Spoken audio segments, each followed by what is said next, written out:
Oh, I might be a sociopath. I don't know. Okay, all right. So you're going then.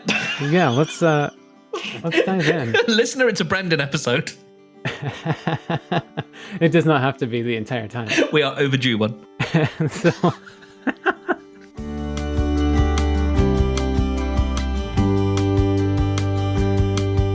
I was at my men's group yesterday. A new guy came in and started telling us a bit about his very recent divorce. Happened a couple months ago. We shared some details at first, and I was like, oh man, I relate so much. Like, I just went through this 5 years ago. You know, it was a long-term relationship. We thought it was like kind of a forever thing, and a bunch of other stuff, little details. And that was like last week. And then this week he shared something that was new to him that happened this week, that his bandmate and friend, not like best friend, but like close friend, started having a relationship with his now ex-wife, because they developed feelings for each other. And this for him, that spurred on a bunch of feelings of jealousy, of grief. You know, like he felt like he was lightly grieving the relationship before, but this kind of like solidified, like nail in the coffin, that relationship with my now ex-wife is very dead.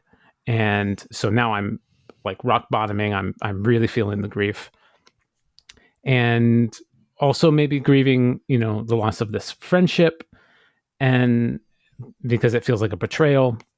And while I understand that, and it's all, you know, I'm not saying it's invalid. It's all valid. It's feelings. It's great.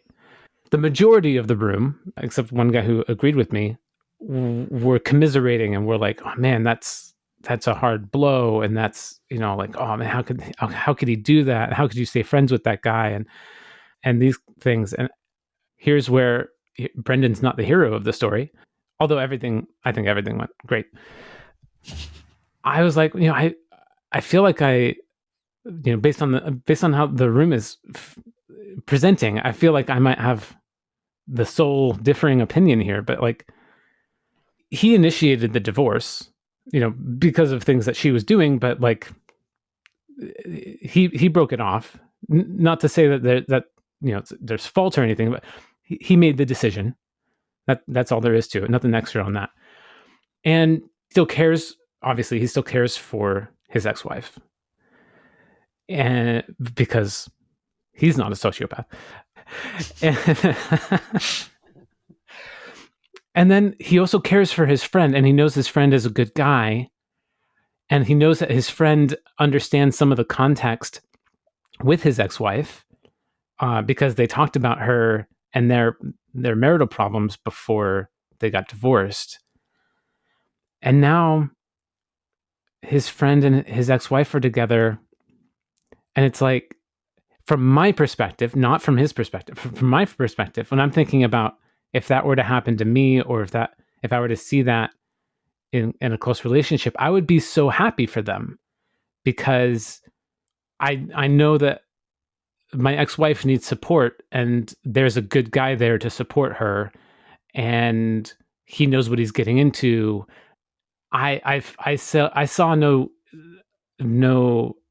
I didn't understand any jealousy. I didn't understand, jealousy, for lack of a better word. I have compassion for my friend in my men's group.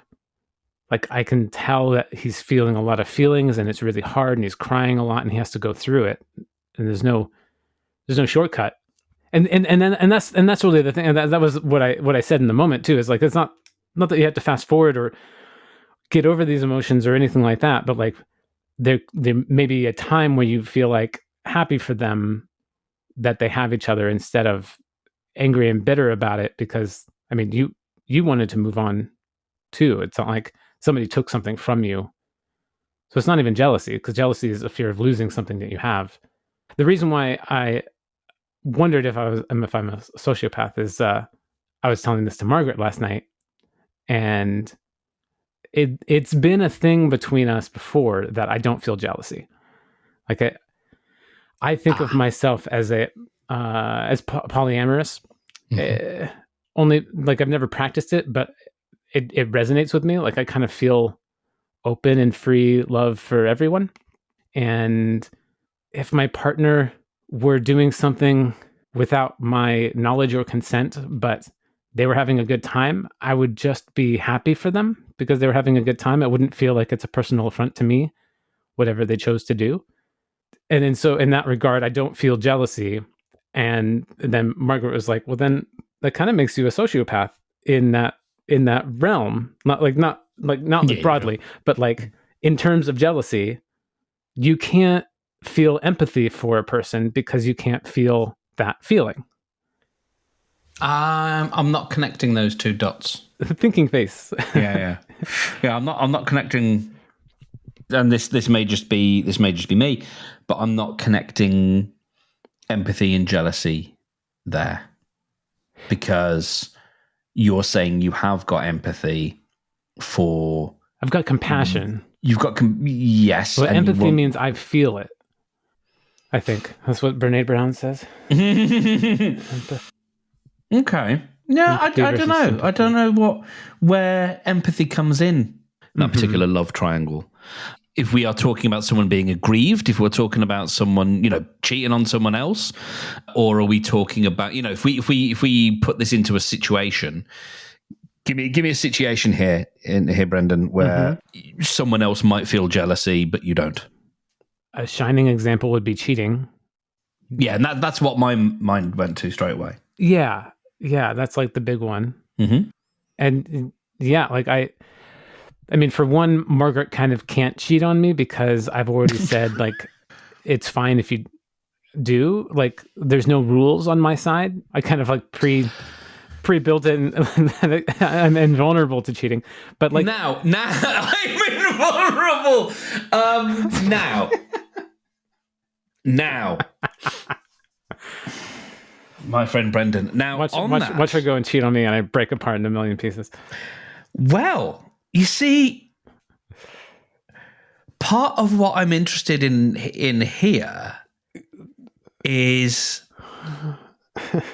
does she kind of not want you to fall apart? Because that's where where the dots that I'm connecting here, because I would think there is something to be said for someone who's like, no, I don't want you to cheat, like, because I want you for myself, because I value you that much. Now, I know you don't necessarily feel, it's not a zero-sum game. Love isn't, for sure. A football to be kicked around. Yeah.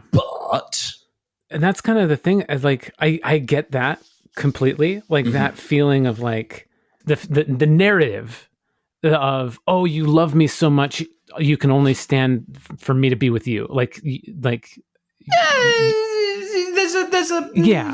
There's a limit to that, but I think sure. Maybe what God, I sound like it's like the fucking vicar giving marriage counselling. Like, what fucking business do you have? But if I'm thinking about another person here, I'm thinking she probably wants to hear a little bit of like the idea that I am a man who will fight for your run, rather than going, free love, innit? Like she wants maybe she wants to know that like you'll be pissed. Right. And that's the thing is like, I feel like the fighting for your love and being pissed that she does something to me are so completely separate things. Like, I would fight for her love till my death. One of those ways is not by being really upset that she did something I didn't approve of. And like a big thing is like the way jealousy feels to me when I understand it, or when I have little bits of feeling of it outside of a relationship. I just don't feel jealousy in a relationship, because I think of jealousy as tied to a possession, where I'm afraid somebody is going to take something that I have. I have a possession and I could lose that possession. And to me, that, like, from all the definitions I've read of jealousy, like that's what it's all about. I cannot possibly fathom my partner as my possession. Now, I'm completely with you. And I might be this might be distinction without difference, or however you say that phrase, or it might be devil's advocating or whatever, some of the mealy mouth nonsense. Yeah. But I wonder if the possession is not the person, but the relationship. Mm. And that's that's for me what it feels like. Okay. It's not the possession of the person. It's the what it is. It's the the possession of the real estate that you occupy in their minds. Because I think, fiercely jealous because it comes from a hugely insecure place. Yeah. I've been at the point where I sort of don't like, this is uncharismatic Mark corner. But same here. Yeah. No, we're both very good people. I've been at in that position where someone I really like, someone else starts talking to, and I'm like, motherfucker, like. don't do, not like aggressive, but like don't do that. That person's getting and it's so needy. It is so childish. That person's getting attention. I'm not occupying all the time and all the real estate in their brain. And so that's what I wonder if. God, I'm so happy to be back. That's what I wonder if that's what that is. It's not the possession of the relationship. It's the like I said, the yardage. It's all about yardage, Brendan. It's the yardage. There's the real estate that you occupy in that person's mind. That's really fascinating. My brain comes at it from, or my emotions, I guess, come at it from a different perspective. Mm-hmm. Like kind of the polar opposite perspective, where she looks away at somebody else. That's neutral. She turns and looks at me, and then I get a spike. I'm like, I'm the only thing in her world. Like it's not that I'm losing it when she turns away. It's that I'm getting it when she turns towards me. That sounds healthy. Yeah, I really liked. So I asked the Brave browser, because that's what I use for Riverside. What if I don't feel jealousy? And it gave me this little AI summary of a bunch of different articles. And I really like this first part. It said, research suggests that people who do not feel jealousy tend to share certain traits. Bullet point 1, emotional intelligence. Hey. They may be more emotionally intelligent, allowing them to recognize and understand their emotions, blah, blah, blah. Trust, communication, and flexibility. And flexibility, I felt like I liked the emotional intelligence part that was flattering, though I don't particularly resonate. And like I do know that I'm emotionally intelligent, just maybe not like superior. Like I feel like I still have work to do on there. Trust, that one's easy for me. I like trust blanket. Communication, I work on that. I know that's important, and so I consciously work on it. Although I don't open up as much about stuff that's going on with me as much as I feel like I would be appreciated by my partner. Yeah, but you know what a lot of this is? It's like, if you're a crazy person, you don't worry if you're a crazy person. Yeah. Or more to the point, if you're worrying about being a crazy person, then you're probably almost definitely not a crazy person. Yeah, I was talking with my therapist last year when I was going through my sister stuff, and we were talking about narcissism a lot. And I was like, well, maybe I'm the narcissist. Am I the narcissist? And she's like, well, no, by asking the question, then you're not. And I'm like, it can't be that easy. And she's like, it kind of is. You have to tell me. It kind of is. And I'm like, okay, wow, I guess I'm not, but... I go through that shit all the time, mate. Every time I hear any, a particular label or something, I'm like, is that me? No, it isn't. No, you're just, cycling through, just like swiping. Yeah. Yep. Well, you're not a sociopath, so that's all right. And I don't even. Yeah, it's interesting. It would be lovely to have a conversation between the three of us, I think, about that whole thing. Yes. I'd love to know what pieces of the puzzle she's brought, but I'm not seeing. Oh yeah, no, I would love that too. Yeah, yeah, man, I love picking her minds about those different things because she has strong opinions and they're well, not researched, articulated. Articulated, thought through, felt. Before we continue, yes. do you have red highlights, or is that just? No, it's my. I have red lights in my There it is. room. There it is. Yeah, I cut little red acrylic discs to cover up the bulbs in the bedroom because you don't want blue light in back here. No, It's indeed. all red light.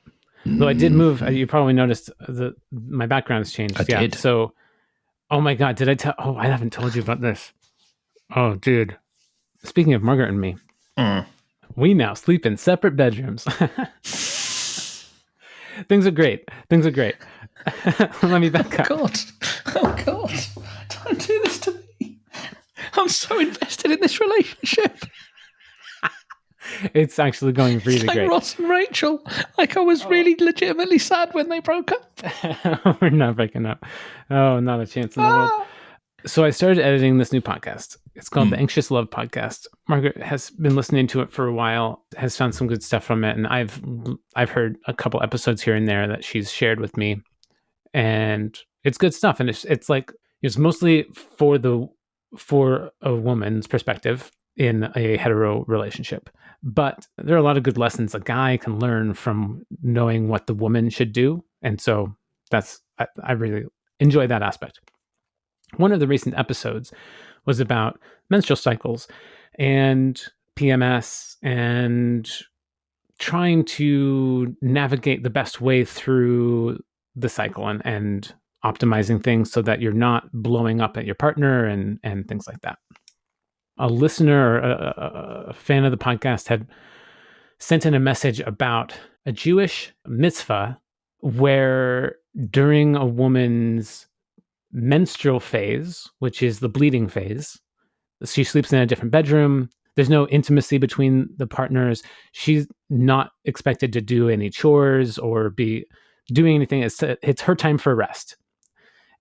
In the episode that I edited, the host, Natalie, also talked about like maybe kind of expanding that to not just the menstrual phase, but also the luteal phase, which is the phase before the menstrual phase where it's after ovulation, and then the body goes through a bunch of things to prepare for either purging out all this blood and resetting stuff and having a death of that sort within the body, or the opposite, starting up, having a baby and making life. And so it's a big time of transition, and a woman's body needs rest, relaxation, downtime. And so the advice and the what we're starting to follow is during the luteal and menstrual phases, we now sleep in separate bedrooms, and we're not like actively trying to have sex with each other or trying to really be close and intimate. We're here for each other, and I'm trying to pick up more slack and make things easier for her. And then during the follicular and ovulation phases, we will be back together again and very intimate and trying to work on having a baby and all that kind of stuff. And so far, it has just been the luteal phase and menstrual phase, and it's just been the separate part. And like, I know that the together part is coming, and I'm really excited for that. But it's been a bit trying. I have felt a lot of relief and freedom. Like, so it's good for both of us. In one regard, we both have some challenges that we're working through in terms of how we're getting our bodies ready for pregnancy. And for me, I've had the past 7 to 10 years, I've had more struggles in my reproductive region. Things don't work as the same way that they did when I was 20. That's, it's been frustrating. Oh, an interesting thing that came up in our men's group was like, women's bodies from a young age, both boys and girls understand this. Women's bodies go through a lot of changes. They go through a monthly cycle. They go through different phases throughout their life, menopause and other things. And boys and men aren't really, it's just assumed that we're just kind of static. And then there's this shock and disappointment when our bodies all inevitably change, because of course they do. I resonated with that so hard. Like, I'm like, yeah, I did kind of feel like things were just going to keep working forever. Yeah. And I'm finding it. Oh, not only did I, you know, eat way too many processed foods and sugar and other things to really to help destroy my body and cause diseases and stuff like that, but also just the natural changes of life are happening, and so that's something really difficult to work with. And I've noticed the same over the last 5 years. Yeah. And so this time apart actually gives me a little bit of relief that I don't have to try. It's not like I try to perform, but like I try to give her what she wants and do what I want and achieve a certain goal. And it gives me a downtime where I'm not trying to achieve a certain goal anymore. I can rest too. It's probably good for me. So yeah, so that's what's going on with us. So yeah, we're sleeping separately right now, but everything's good. Okay. What was that conversation like? It was pretty easy because I had listened to the I'd edited the podcast, and then she had I don't know, I feel like she had actually kind of mentioned something about doing something like this before, and then the podcast was just kind of like, well, it's in the air. Obviously, this is something. It's in the zeitgeist or whatever. Yeah. And so then we're just like, well, you want to try it? And it's like it doesn't have to be permanent or anything. It's like we'll see how this goes. And so far we're liking it. It's early days, but we'll see. New enlightened motherfuckers. Good on yous, as we would say. Good on you. I want to hear all about the hippie business retreat and how that went. Yeah, there was a talk about mushrooms. Ooh. And I met another mushroom. I met a couple of mushroom people. Good. So yes, there was in the Great Island. There was, so it can be found. Had I hung around, like I didn't.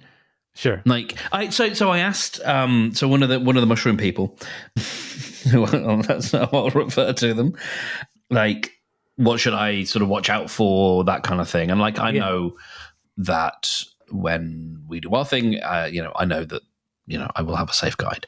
But I just thought I'd ask someone else, like, stuff to watch out for, and it was exactly what I thought. So that just happened to be, I think, even before I knew that there was a talk about mushrooms. And then there was a talk about mushrooms. So we've talked, interestingly enough, we've actually talked about sort of obliquely this very thing. So I mentioned a gentleman called Merlin Sheldrake who had a medical breakthrough, or had a breakthrough in his study when he was on some sort of psilocybin. And the person who conducted, or one of the people who conducted that study, I had edited them on a podcast, and then they came and gave a talk at the hippie thing. Yeah. I never actually got to have a conversation with them, but yeah, it was kind of cool. Mostly stuff that I already knew. Yeah, I think maybe a bit more eye opening for people who were there. So that was kind of nice. Yeah, it was interesting because this is my third time going, and so these some of the talks can get pretty deep. They not just deep. They can really get into it. There can be some. Well, actually, I think this was the first time it really hit home. People were unpacking their trauma in these talks. Not everyone, but a few, and like from the jump, like I found myself building not even building, but just kind of finding a barrier and just saying, I choose not to let this in, as I think I would do. Like I found myself much more, like I kept using this phrase broken open. Like the first couple of times, I think the first time I got broke open, not really knowing what I was going to get, because whatever. But I just felt so safe, and so I kind of cracked up like an egg. And then last year, I think I already knew that was kind of on the cards, and so I kind of came into it sort of already fairly open. Like I think I know this. And then the third time, I think I was like, no, I'm not. I'm actually not down for that this time. I just want to go see if I can maybe learn some things, have some fun, sit in a sauna, sit in a hot tub, have a dip in the lake, that kind of stuff, which I did. And I wasn't letting consciously, I this stuff was sort of knocking at the door, and I'm like, sorry, not this time.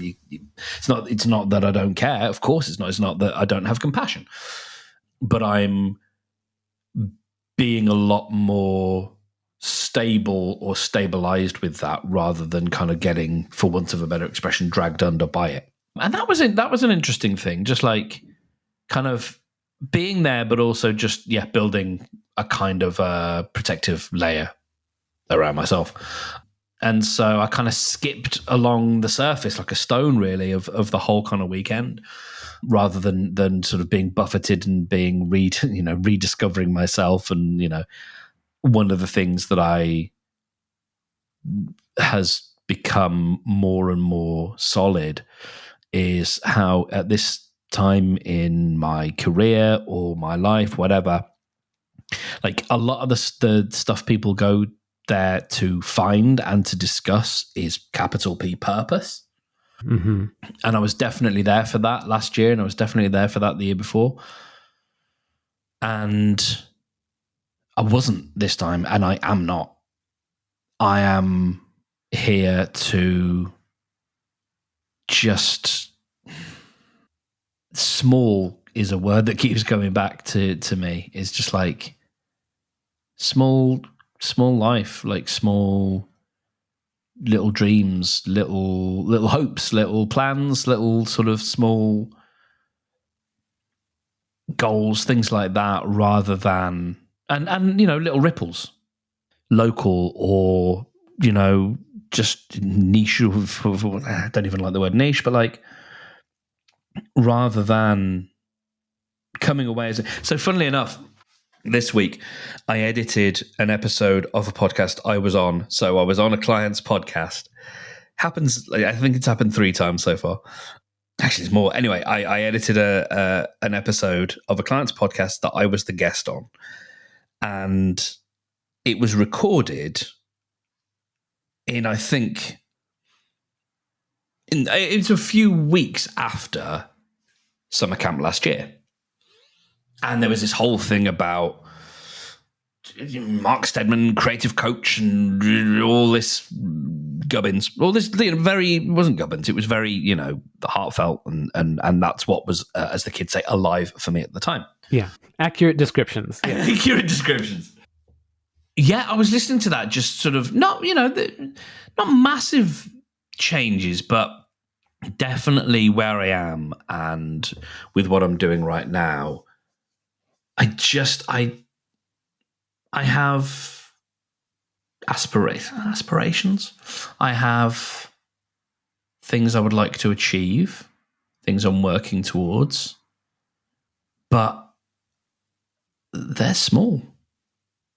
And they are, and there's going to be another word for it other than small, because when I say small, I don't think I mean diminished. Another word might almost be parochial. Google define parochial. Let's see what the internet says to see if I'm actually using the word right. Yes, having a limited or narrow. Ooh, okay, okay. Well, the second definition is having a limited or narrow outlook or scope. And outlook is a loaded ass word. Mm-hmm. Scope, I like. Yeah. Limited scope, contained. Sort of contained scope. Mm-hmm. Yeah, just like that makes sense. So I think with that in mind, it's like I've been listening to these stories and people talking about their things and go, that's brilliant, that's great. Can I help? Is there something that I can, assist with? But like, am I coming next year with a purpose-led business? I'm like, Dad, don't think so. My purpose is Mm-hmm. my purpose is to tread lightly and be nice to animals and children. Like, I think. It's a good purpose. Yeah. Like I talked in this interview about making a dent in the universe and not necessarily always grand, but like I still like this. One of the things I did talk about that I like is like little nicks, like making little nicks in the universe. You don't have to make great big dents, but there's something to, and I still hold to this, for me anyway, there's still a significance to having your name on a ledger somewhere, like of the internet or whatever, that just says, I was here. The example that I gave was I made a contribution to an open source project. There will always be a record of that. Now, someone may have overwritten that at some point and reversed that change, but there is a record that Mark Steadman put these lines of code into this system at this time on this day in 2015, and that's on the ledger. There's something that I like about that, about just trying to be on the ledger. Above and beyond that, for now, I'm like, nah, I'm good. And it feels a fairly big relief. And there's a lot fewer shoulds. I'm following a lot more of where my attention wants to take me. Mm-hmm. So far, it's taken me into fun places, and I'm not sitting with that with a bunch of, oh no, you should be over here, you should be doing this. It's like, but at the same time, that where that attention is taking me is it's taking up a lot of space in my brain, and a lot of time when I should be sleeping. My brain is thinking about this thing and that sort. But I'm like, no, it's cool. It doesn't come, or there is not attached to it this idea that like this thing's got to work, this thing's got to be the everything. Yeah, and I had a meeting about it yesterday with podcasting royalty. Well, with an actual podcast Hall of Fame, which was quite nice. Wait, what was that about? We talked a couple of weeks ago about, did we? I'm sure we did, about my side project, and that is still very much front and center. Nice. And it's taking shape, and yeah, it's sort of getting there, and it's kind of cool. And I was working on it in the hotel in Brighton, and yeah, met with the internet's Evo Terror yesterday, who is a big. He is basically the person you go to when it comes to audio fiction, and like he kind of got his start in podcasting in like 2005 with audio fiction. So it's deep in his roots. I have in him, at the very least, someone to bounce ideas off, and someone who's already provided some help and some resources and stuff. So nice. Yeah, it's kind of nice, whether there is a sustainable, can Mark feed himself on this business? Right. I don't know. Sure. It'll be fun to find out. Yeah. Well, in terms of your parochial view of limiting your scope, man, I can relate. I recently was thinking about like my future and trajectory with God mode and other avenues of thinking of what I'm going to do in the future. And I'm like, do I need to be the person in charge? Or can I join up and be a big support for somebody who's already existing that I respect and that I can get behind their message and everything? And I'm still kind of playing around with that idea, but it kind of felt similar in regards to like, I already didn't really want to be front and center to begin with. I just have a passion for these things I've learned and how much it's helped me and how much I've seen it help others and that kind of thing. And I have this great desire for a rising tide to lift all boats. Actually, kind of I felt like it was thinking about this earlier today. I kind of feel that same thing in terms of our jealousy conversation. Like, if I have something great, I want everybody else to be able to at least have that much. Like, I don't want to be any higher than anybody else. I don't care if I'm at the same. I don't particularly want to be lower than anybody else or have less than. But like I feel like everybody should at least have, the equity, the same level of whatever they want in the same regard. I got a moment there of, wasn't quite goosebumps, but it was near close. It's weird, but I think I got slightly reanimated by. I reread the book Masters of Doom. Okay, which is an almost novelized biography of the two Johns who founded id Software, who made Doom and lots of other things. Mm-hmm. And it's a really, I for someone who enjoys fiction more than he does nonfiction, it's a very well written book because it presents itself as more like a novel. I found this with Hatching Twitter as well. Like, it's a very, very readable book about the founding of Twitter. I think I've kind of rediscovered, after a few years, my hacker, for want of a better word, ethos. Mm-hmm. And like, I want to go back to watching like Halt and Catch Fire, because I think it's great all the way through. But like the second and third season, where it really felt like it was about Cameron's games company, Mutiny, and it being kind of about a hacker mentality of like, not move fast and break things, but like discovery and experimentation and breaking boundaries and not waiting for the door to be opened for you if you can kick it open yourself, kind of thing. But also of egalitarianism and openness and free sharing of information in both senses of the word. There are aspects of that I think I've really missed. And even when I was looking at the tech stuff last year, it was still in the lens of, if I'm going to be, we talked a couple of weeks ago and I used some slightly not disingenuous, but like not flattering language of like a nice white business for nice white people. Sure. Which was kind of what I was still building last year. And with Bramble, even though it was still a tech product, it was kind of founded on an elitism, I think. Sure. And so there's so much that goes into that, from pricing, from all sorts of other things.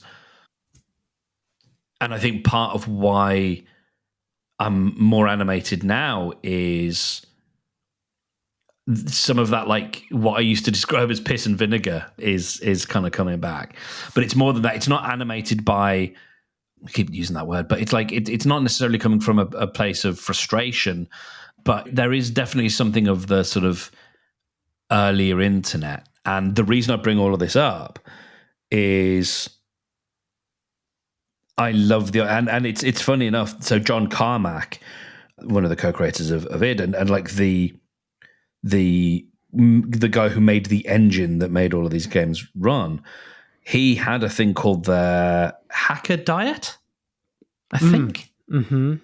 And it was a very sort of simplistic, deliberately so, kind of, I think almost like calories in, calories out. And it's probably one of those things where, we may find now 20 years on that it's not so much, whatever. Yeah. It's on the internet and you can just read it. Yeah. And I don't know if it's just the circles that I've swum in or moved in, or if it is elsewhere. But I definitely know, or if it's spread further, but I definitely know that I've swum in circles where there is a real, and I keep interrupting myself, but it's sat with someone on Monday Tuesday who recounted the story of having released like a PDF, just like a little document to her listeners, and she told a friend, and the friend was horrified because she didn't even make people sign up with an email address to get it. And she was like, "This is not like really getting like frustrated. Like, this is not how things are done." Oh man. Mm-hmm. Yeah. And I was like, yeah, I mean, okay, I would have asked for it, but I'm also not going to get Like, I'm not.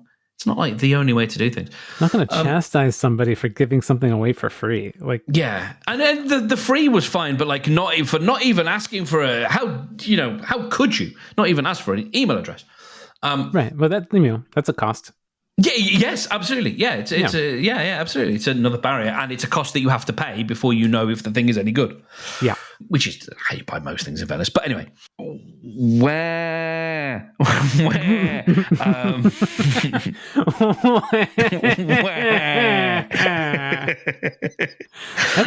cathartic. I like that. Yeah, it is actually, surprisingly. Me and my friend Caroline do that every now and again. Like, sometimes we just catch ourselves, we realize we're moaning, and we just go, wah. Where this ties back is, like I said, I've moved in these circles that are like, you mustn't give things away for free. Things that you give away for free are devalued, and all this kind of stuff. And what I picked up on from you there is a question for you, is what if you just wrote it all down and put it somewhere and then people could have it? Like, what if it was as simple as that? Yeah. What if it was the new sure. hacker diet? What if it was just up there on a blog in a just a plain text file or something? Like, just however it gets up somewhere, just make it available. That was how it was originally conceived, as like that manifesto of just like trying to just write about my perspective of the world and how we're fucking it up, both in internal and external worlds. And yeah, there's definitely a certain appeal to that. There's a big appeal to that, and not trying to make it into a thing as much that carries me financially through whatever, but just I have a piece of art in me that needs to come out. And the money can come. The money can come because it can come from people wanting you to speak and wanting to pay for your time to help them work on this stuff, either one-to-one or in groups. But going back to the thing that I think we've talked about before, information wants to be free. Yeah, I think I feel so much happier leaning into that as an ethos than I do even following the quote-unquote best advice of all the entrepreneurs. Yeah. When I watch, so I've got a bunch of the YouTube algorithm, knowing that I like to watch health videos and especially men's health videos. And like whenever one comes up, it's such, I mean, I don't even want to say it's a coin toss because there's usually only one side. It's so broy and so gross and so much filler. And like, they all need to get to their 10-minute mark on the video or whatever, like and it's just like, I just want to hear a little, it's like, I want to hear the context and I want to hear the studies and the evidence, but also I just kind of want to hear the thing. I don't want to hear a bunch about like your personal anecdotes. I don't know anything about you, like, or these tangents and what, I just get to it. I'm here for the headline that you put whenever you put on the search results. And there's a thing there about incentive and the incentives with which people are uploading that stuff being not from the place of wanting to share that information for free, but wanting to use that as a springboard to get to the next thing, which means then it has to be algorithm friendly, which means then you're not really making stuff for humans. And it's gross. Yeah, I'm opting out. Let's opt out. Like I'm consciously, like I'm sort of. Is it time to call bullshit on this bullshit? Yeah. You know what? It is, and it is because that early 90s, mid 2000s idea, you can take the tech away from it and it's still pure. It's just like it's information, and it wants to be out there. It wants to be free, and it wants to be replicated. Yeah, I'm gonna watch out for my own. Am I doing business bullshit? Because a lot of this stuff we can do, and then it all gets dressed up in the cloak of ethical business and ethical marketing or whatever the fuck else, and it's all just it's not unethical. It's to quote Jake Blues, it's not lies. It's just bullshit. It's just bullshit. Yeah. A lot of those kinds of things that I'm noticing, like I think I've got the word right, but Philip K. Dick described something in one of his sort of slightly more obscure books, not hugely obscure, but slightly more obscure books. He described this thing called, I believe it's kipple. Kipple is useless objects like junk mail. It's junk. It's digital junk. And when he was writing about it, it was just bits of tat and shit. You know, we've talked about it. I nearly my Prime subscription is coming up. I think I've got the email still in my inbox so that I don't throw it away and just let it auto renew. I am letting it occupy a moment in my brain of just like, am I gonna? Because am I? And really you know, if you do get rid of your Prime and you need to get another oscillating wind device, there's always, you know, I haven't been, but I heard there's a website just for those. Yeah. It's, OnlyFans. No! How long have you been sitting on that, my dude? 6 weeks. Since like 5 minutes after we had that conversation. Yeah, of course. Yeah, I was like, oh, damn it. Why didn't I think of OnlyFans? Why didn't I? You know, all these tech items, they have specialist websites that you can go. Amazing. Incredible. I love you so much. I tell you what, in this like small life, compact bijou life, the Dropout streaming service is providing me so much pleasure and joy. And it's just like, it's $6 a month, and it's just, you know, small, and it's great, and there's so much stuff. And what I like is because unlike almost any other streaming service, it's all kind of the same people, and you know, even if they're not in every episode of the thing you watch, like you see people and you go, oh, they're part, because they're all part of the same, you know, family. It sounds like the Incomparable Network or something. Yeah. Has that kind of feel. Yeah, and everyone seems to like each other, and it's great. Yeah, and so kipple bullshit, like all of these things. I think I'm going to be on the alert, and what's interesting is, because I think I've been slightly looking out for it a little bit more in less overtly than I'm thinking about it now within the communities I live in. And I have talked about this before, whether or when it's time to step away, because I'm too conflict averse to be able to call bullshit on. And it's not like nothing anyone in the community is doing is harmful or bad or wrong or anything like that. Again, it's like, it's not lies, it's just bullshit. And it's just, I wonder, do I have the energy to be a slightly dissenting voice, to just be the mosquito that buzzes in the background and sort of just goes, do we need? Or do I just, you know, step away and be done with it and find new friends who go to a different school? I don't know. I'm curious about more of the details about that. Well, there's a lot of stuff around, like pricing being a big one. Sure. And I know because I think I got a very gentle bucket of water poured over me before I went to the hippie place. Okay. Which I think maybe slightly inured, it was sterilized me a little bit, because it was someone just going like, I was starting to think about the word cult. I don't think I'm in a cult.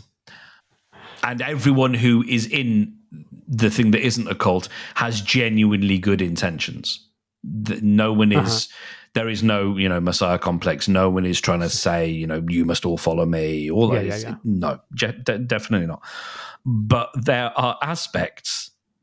I mean, for God's sake, we have opening and closing ceremonies where we do all sorts of weird shit. Like, if you looked at a lot of it, you'd be like, no, that's fully a cult.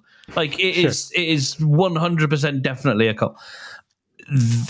What I think is interesting to look at it from that lens is the slight, and for me, I don't think this is the case for everyone, because I think maybe more people are able to take more things with pinches of salt than I am.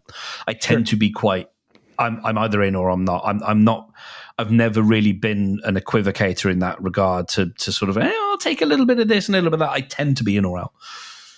And I think that because I've been kind of in, I've drunk a lot of, I'll use the phrases just because they're helpful in this regard, even if they're not entirely true. I've drunk the Kool-Aid. And that is what I was being challenged on earlier in the week. And it's like, again, like I knew it. I knew I had, and I've said it for ages. But it was just the opportunity then to look at it anew and just sort of go, yeah, I don't know if it tastes that good though. And I don't know if it's to my taste anymore. And I think it's what I needed. And I said this to this person who was challenging me on Monday or Tuesday. I was like, when I signed up, I think I was looking to be led, and maybe a more dramatic way of phrasing it, whether it's correct or not, is to be like, I was lost, and now I found myself. It's funny. Oh, I see. How far do we want to go into this, Brendan? I'm here for it. I think I went in curious. I went in with a big ticket, and I just want to say, listener, if you are affiliated with this organization, I have absolutely no shade to give. I'm not throwing any shade at all. This is all about me. This is not about anyone else. This is about me, my interpretations, and what I came in with, and my intentions and stuff. This is not about anyone else. Good disclaimer. Thank you. I'm good at those. You are good at those. He says he's not an equivocator. Sometimes you have one, or like you have a trigger warning of like, oh yeah, I didn't even think to say that. Like, I of course mean no offense to anybody, but like it doesn't cross my mind. Yeah. Because I feel so innocent about it. I feel like this of course isn't meant to hurt anybody, so why would they get hurt? And then I just blindly go through. But yeah, you it's because you're healthy and secure in where you are in your own mind, and that makes me out of touch and harmful. So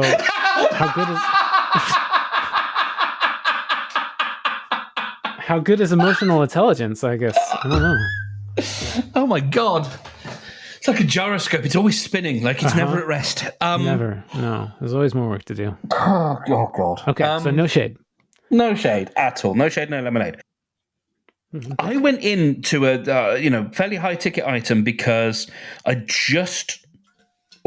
just in the process of securing some money from Her Majesty's government. And so with that, I was like, okay, you know what? I've been noodling around this thing for ages. I've been trying to build this business. I definitely don't know what I'm doing. I definitely feel like three toddlers in a trench coat. Perhaps if I did something grown up and maybe learn some things. And so I kind of came in curious. And I think I left perhaps more damaged than when I went in. Interesting. I think I went in curious and I left lost. And are you talking about going to the first hippie event? No, I'm talking about joining a group program over 20 weeks. Okay. And met some wonderful people and learned some really good things, and ended up having a crisis the day after Boxing Day where I couldn't move because I'd thought myself into such a spiral. I dug myself such a thought hole that I couldn't physically move.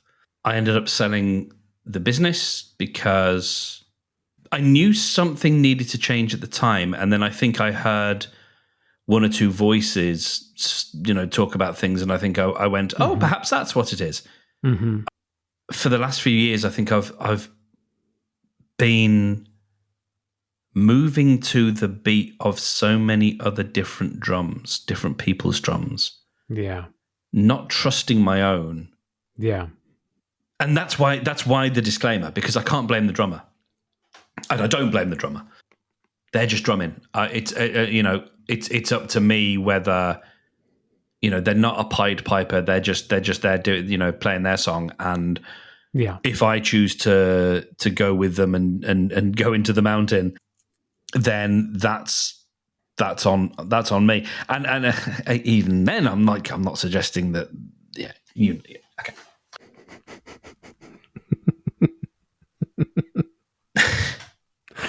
Even then, I'm not suggesting. Even then, disclaimer. What are these words coming out of my mouth? So I end up selling the business and looking for the next thing, and been doing that for 3.5 years. Yeah.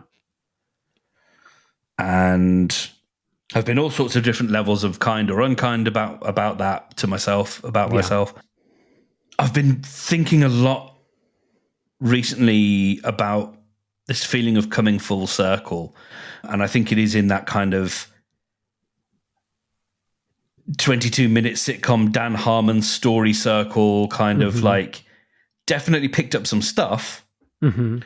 But I've been through a journey, but sort of where I am is like, I just like making, like, and actually ended up sort of articulating this at the hippie thing this year is like, it's something that I think you and I had maybe talked about the week before, the notion of just being someone who makes little tools to help people do stuff, sort of digital toolsmith, if you like. And, it's the culmination of conversations that we've had for a few weeks about craft and about all that kind of stuff as well. And mastery, knowing what you're really fucking good at, it being bonkers that you don't do that stuff. That's one of the things that is very much real for me at the moment. It's just like, I'm absolutely using the bits of my brain that should be used, that want to be used in that way and that haven't been. And everything else at the moment feels like the analogy that popped into my brain unbidden when someone was speaking to me last week was, in my mind, as this person was like echoing back what they were hearing from me about what was exciting me about my work, I was seeing a 3D spinning fidget cube in my mind. Okay. With all of the different buttons and little switches and dials and, all the little things that go click and, all that kind of stuff.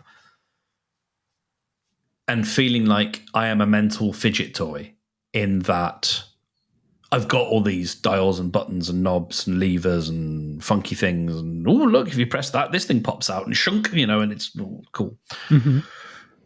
But that I've been using myself like a one-button mouse from the 1970s.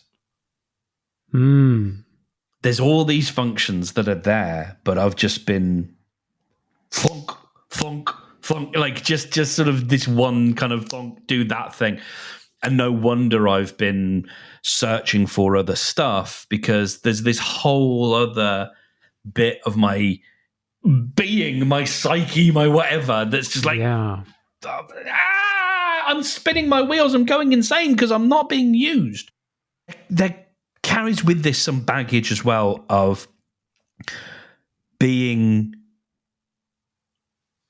and again, this is maybe my story more than it is like the people who put this on me, but the idea that like I'm flighty, or that I'm, he's happy in a job for a couple of years and then he's got to go to the next thing, and there's almost just that like, sure, not exactly eye roll, but just like, oh, here we go again, because Mark can do that, or because Mark doesn't have, and like I then start to read in a bunch of stuff about that, which may not be what they're putting down. Like, well, Mark can do that because Mark hasn't got anyone to go, like all that shit, which is probably just the shit that I'm bringing to it that no one's ever said, but I'm hearing. It's because it's not just about Mark. Mark likes to do these things. It's like, no, you don't get it. No. Sweet need. No. Because if I'm not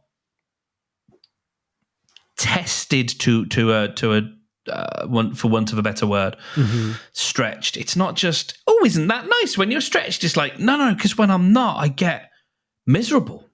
Yeah. Like properly down. Yeah.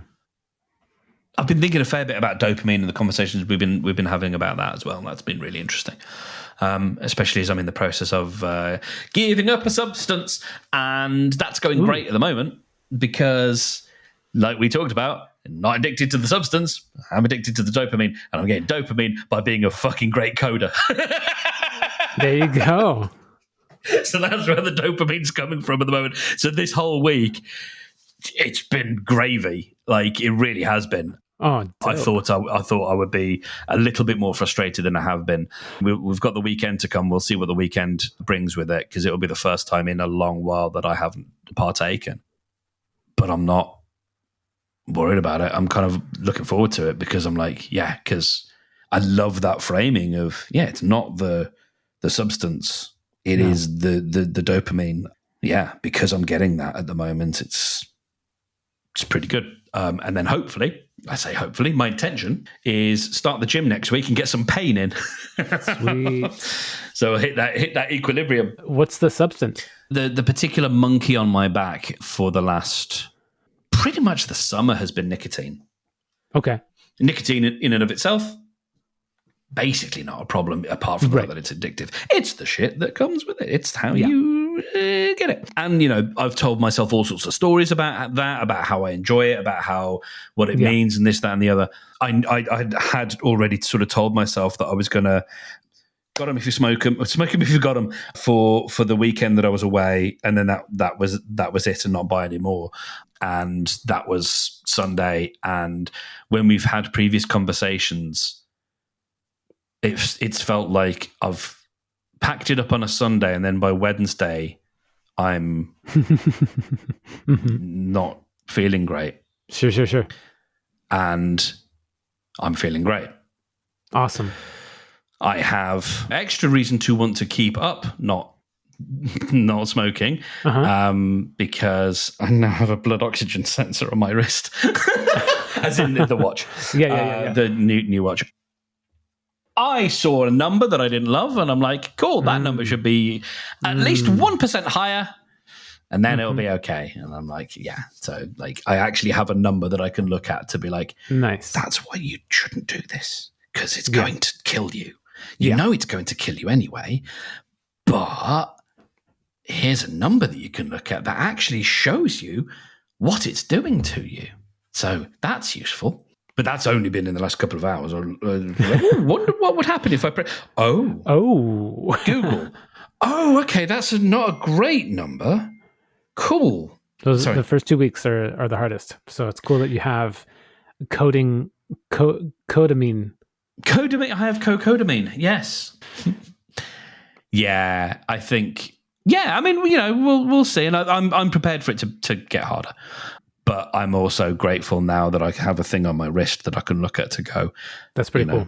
That number's, and why that number is. And technically, you should go to the doctor. It's like, if you see that number, you should go to the doctor. This is actually an alarm bell. I'm like, let's give it a few weeks. If the number hasn't gone up again, then we'll have a conversation. But I think, yeah. Like, I don't really know what the difference is between where I was last year and this, where, I was all into Bramble and I was building it. And I think, from a perhaps dopamine perspective, I was sort of getting what I needed last year to a degree.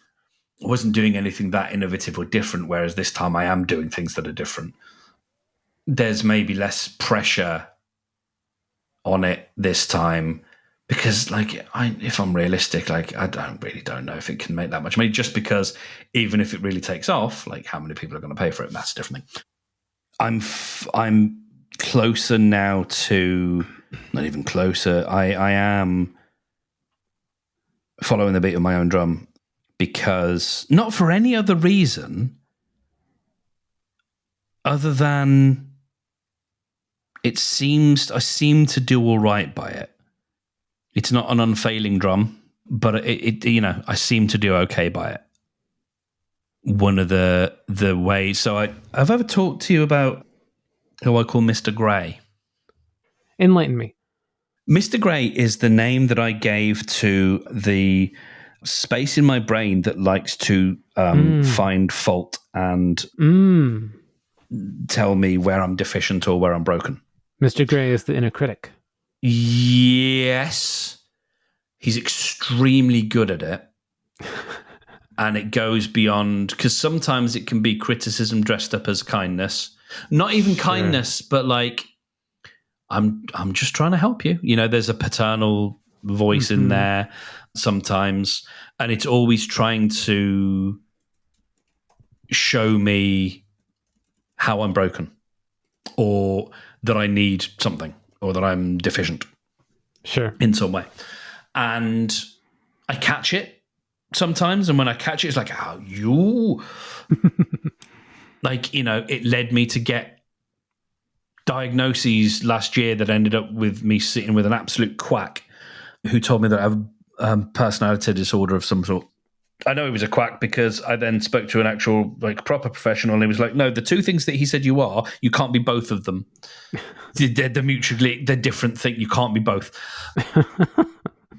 But yes, it is the bit of me that's like, you need to be fixed.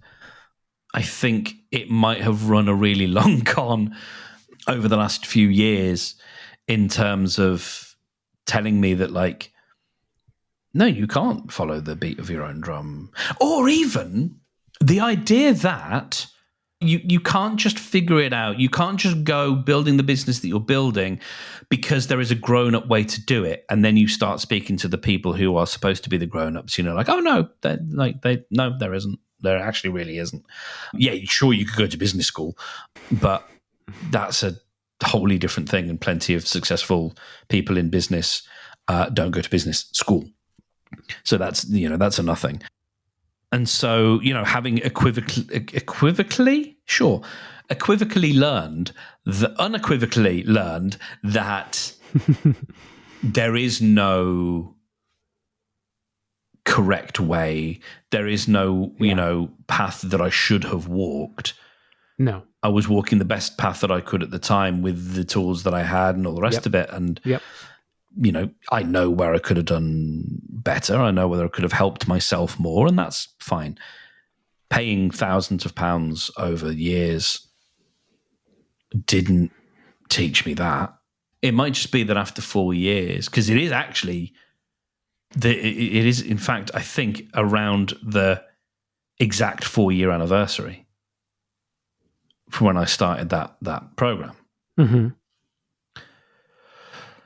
Which, blew the doors off everything and introduced me to loads of people. And it's weird, like, I wouldn't have a business without it. But without it, I might have had my previous business. Sure. Because I might not have seen it as broken. Yeah. I might have, having gone a different path, maybe I would have, who knows? And this is why there's no free will. Ah, yes. Okay. We get there. You had mentioned it was either voices in your head or voices of your peers, but there's voices of your peers and family, but that's the story that you've heard from them is now in your head. That you were saying that Mark does things in like a flighty way or doesn't commit or was always on to the next new thing. Like the first thing I thought of was that's a bit generational. Like, yeah, there is an aspect to that. Yeah. Then in my peer group and stuff, the millennials often have many small jobs or gigs, or it's the gig economy. It's like, it's so ingrained in our culture currently, and older generations don't see that and understand it as well, I think. Yeah, and also with that, I also come from a family where being employed by the state is more common. Mm-hmm. And so there is that feeling then of security, be it true or not. All the people in my family who might have had that judgment have, jobs that are, we call it public sector, whatever. Yeah, they are government jobs, effectively. Yeah. Which is a whole different thing, and something that you can build a career around. Yeah. But was never interested me. Yeah, same here. We all have the agency to make our own choices and decisions, and we do that constantly throughout our day and life. But every choice that we make is informed based on the context of our lives, the things that we have understand, the things that we've experienced up until that point. And all of those inputs, there's no random number generator in your head. Like, unless you actually flip a coin, and then the coin is your will anyway, so it's not free will regardless. You're making that choice based on everything that you've learned, everything that's come before, everything that you expect to happen this way and that way. And yeah, you're making the choice, but you were always going to make that choice. You were always going to make that choice I think that's the sticky part. To me, it feels so right to say, but I could see why that's the part that most people have an issue with. I don't know. I was thinking about alternate timelines because that's coming up in a lot of media lately. I just watched the finale of The Umbrella Academy, and of course, all the Marvel MCU right now is going through a bunch of different timeline stuff with Loki and Kang and all that.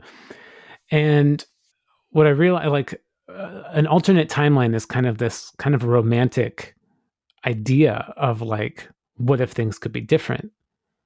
My theory or understanding about there being no free will helped me realize that there are no alternate timelines.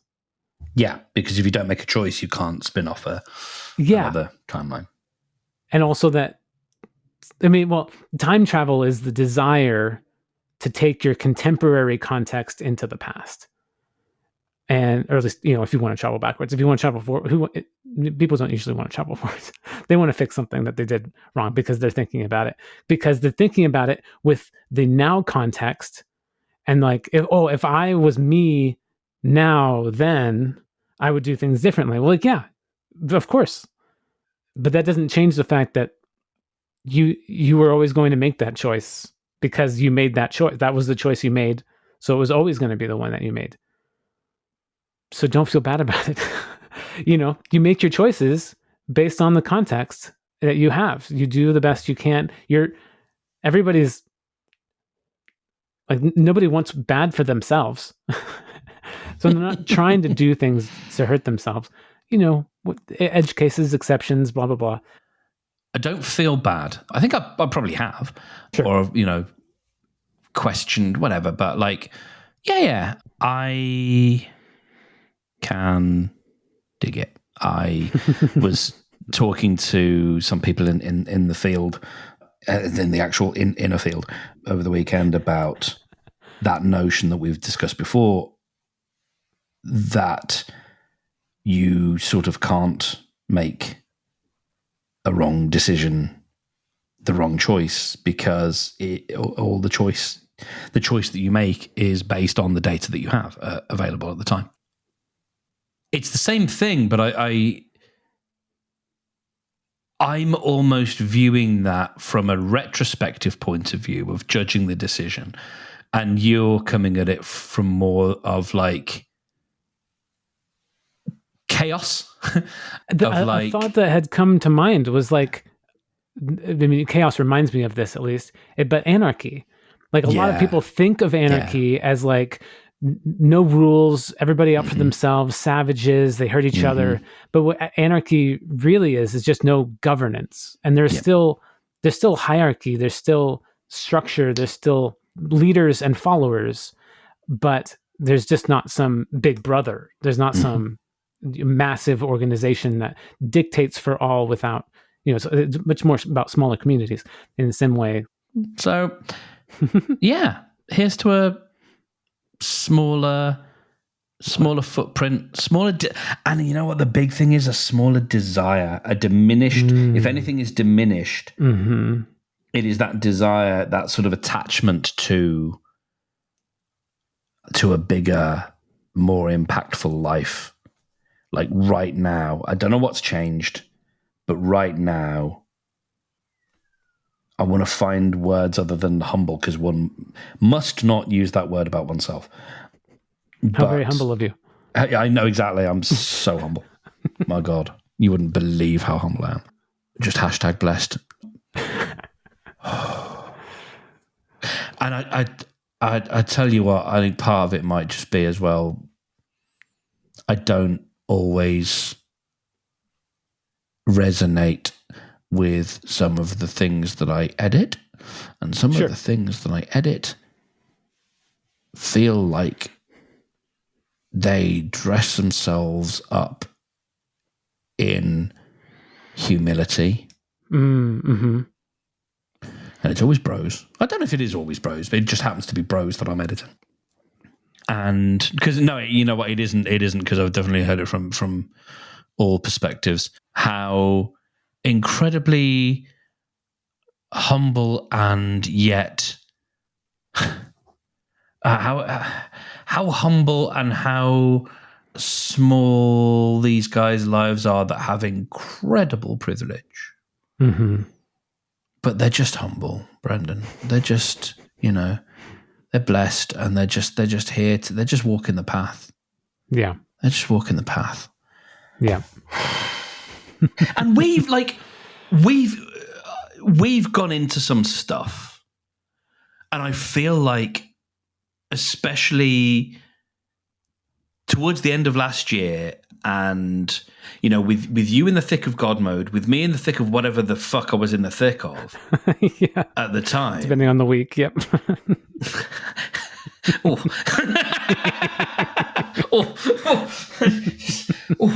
I mean, no offense. Caveat. No homo. I feel like we've gone into some stuff. Yeah. We've blown some hot air. Yeah. And I think, one of us has always tried to sort of watch out for that at some point, but like,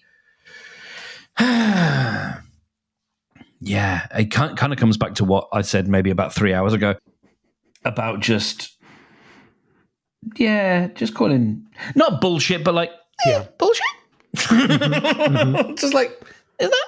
Could that be? Well, when you describe what your hosts are saying, I'm a bit like, I can see myself in that. I wonder where the difference is between you being able to withstand that from me, but not from those hosts. And I wonder if there is a difference, or if it's just that, like, I'm your friend and you know my intentions. Or no, you know what? There is a posturing. There is a I don't posture. Demeanor. There is something that I'm just like flat out. No, I'm not here for that. Gotcha. And it could be that you and someone else say roughly the same things, but for one person, I'm like, what? And the other one, I'm like, okay, tell me more. Yeah, no, absolutely. I get that. That makes a lot of sense. I felt a little heartwarmed when you described the diminishing of attachment.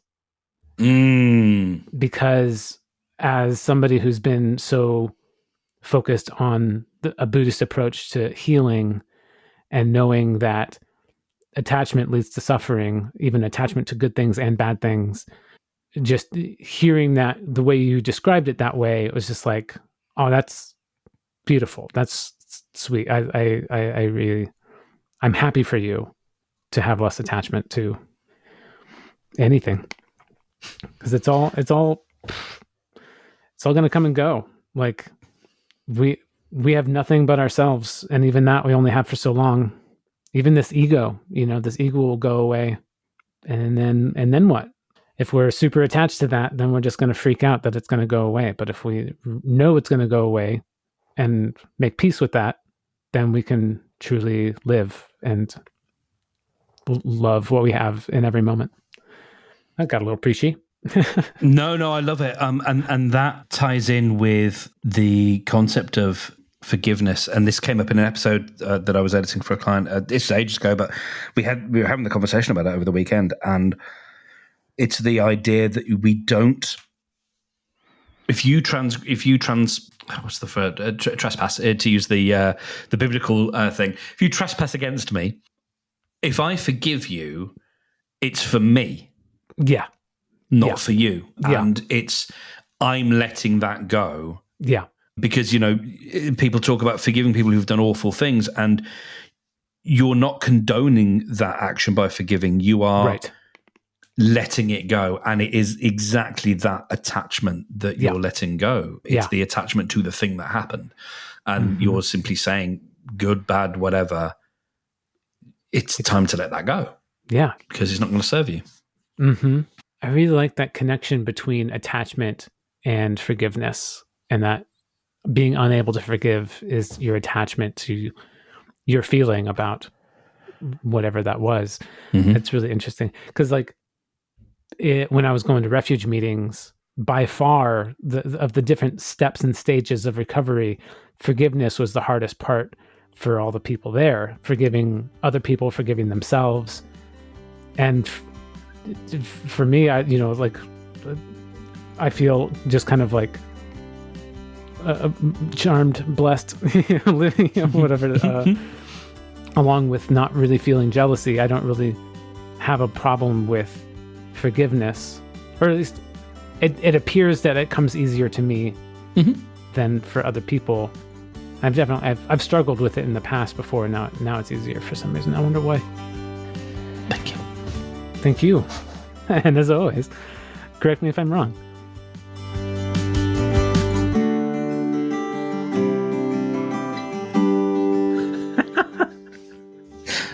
I was at my men's group yesterday, and oopsies.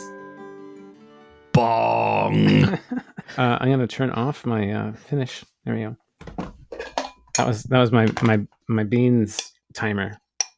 Taking beans. That's a hell of a timer for your beans. Mm-hmm. I had one more thing to say. God, it was going to be so great, dude. You had said something. It made me think of something else. I was going to come back with it. And then we would have made and it was going to make you laugh podcast. That hard. Yeah. So I guess job already done. Yeah.